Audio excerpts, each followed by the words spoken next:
The whole point of the Belfast Agreement, whatever one feels about it from whichever side, is that it was supposed to maintain the constitutional position and not let it drift in one direction or another.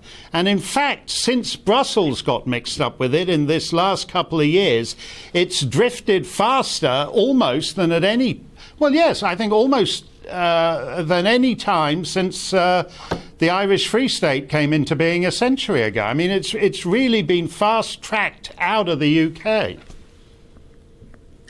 Yes, Mark, you're absolutely right. It's been a drip approach to it, and of course the European Union, practically everything they said about the protocol was about preserving and protecting the Belfast Good Friday Agreement, when actually it is doing the exact opposite. The Belfast Good Friday Agreement now has been broken on the consent principle, on the whole question of the way that we are meant to be having cross-community consent. That doesn't happen anymore. But I think on the economic side, I mean, you're absolutely right. This is very, very much about ensuring that the Republic of Ireland, who of course are still a member of the European Union and have played a very, very important part in the EU policy making on what should happen to the protocol, they are doing very well, because if you can't get something in from Great Britain, your own country, you will have to go somewhere else. And so there has been a bigger trade.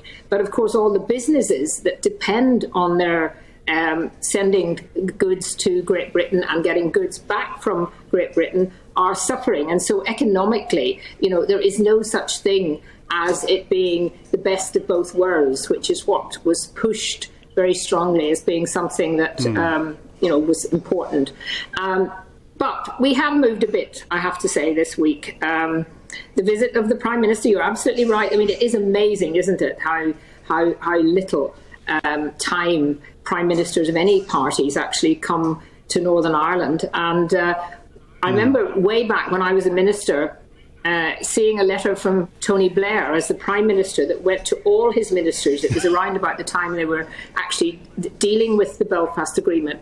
And he sent a very stern letter to all his ministers saying he was shocked to discover how few visits there had been from any ministers.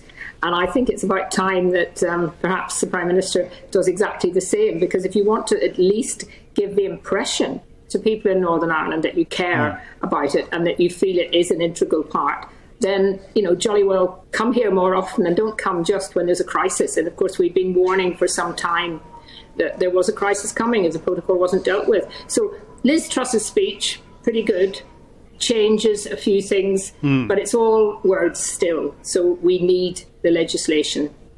We need the legislation that will actually guarantee that the Act of Union has not been broken, restores Article 6, which is the really crucial part. And as David Trimble, who was one of the architects of the Belfast Agreement, Lord Trimble said himself, the Union is the Act of Union. And if you have broken that, then you're breaking the Union.